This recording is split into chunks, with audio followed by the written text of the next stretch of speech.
नमस्कार मु धनंजय नायक देखु वर्तमान आमर ग्राफ्टेड ब्रिंजल केमती भाव कांडबिंधा पोक एवं फलबिंधा पोक को दूरीकरण करने आम वर्तमान बायण चाष अग्निस्त्र स्प्रे करुच्छी। यही अग्निस्त्र स्प्रे द्वारा आम बैगन लगी कांडबिंधा पोक और फलबिंधा पोक दूरीकरण हो पारे। तेणु यही अग्निस्त्रटा कौन विषाक्त जिनस नुहे, यह एक अमृत सदृश।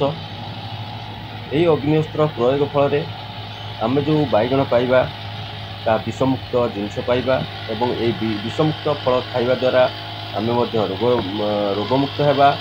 आमर कौन रोग किंबा कौन कष्टसाध्य रोग वैराग सब दूरीकरण हो पार।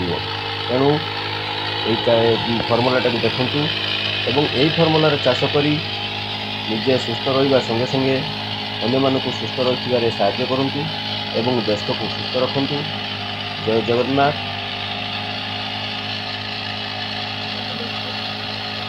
आसंतु देखंतु एवं यही आमर यही जो भाई जनक स्प्रे करुँच देखु ये अमृतभंडा गचरे स्प्रे कर अमृतभंडा गचरे जो पत्र गुड़िक हलदिया पड़ जाऊँगी ये अग्निस्त्र द्वारा ये हलदिया जो पत्र पड़ी ये रोग एक कौन आमर शोषक पोक मानकर पोक पत्र गुड़िक हलदिया पड़ था।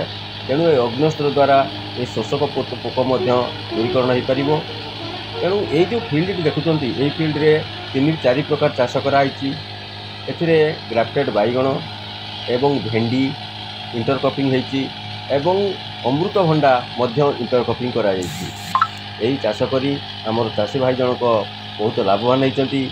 यही समय बर्तमान जहाँकि परिवार रेट अधिका थिला बेले आमर यही भाई जनक बर्तमान ये बैगण रु एवं भेंडी एवं भंडा बिकी बहुत लाभवान होती। तेणु से चाषी भाई को धन्यवाद दौचु। दवा संगे संगे आमर ऑर्गेनिक पद्धति चाष कर बहुत धन्यवाद दौचु एवं आपण मान को अनुरोध करुचु आपण माने यही भली ऑर्गेनिक पद्धति चाष करंतु एवं निजे सुरक्षित रहिबा संगे संगे देश को सुरक्षा करंतु। जय जगन्नाथ।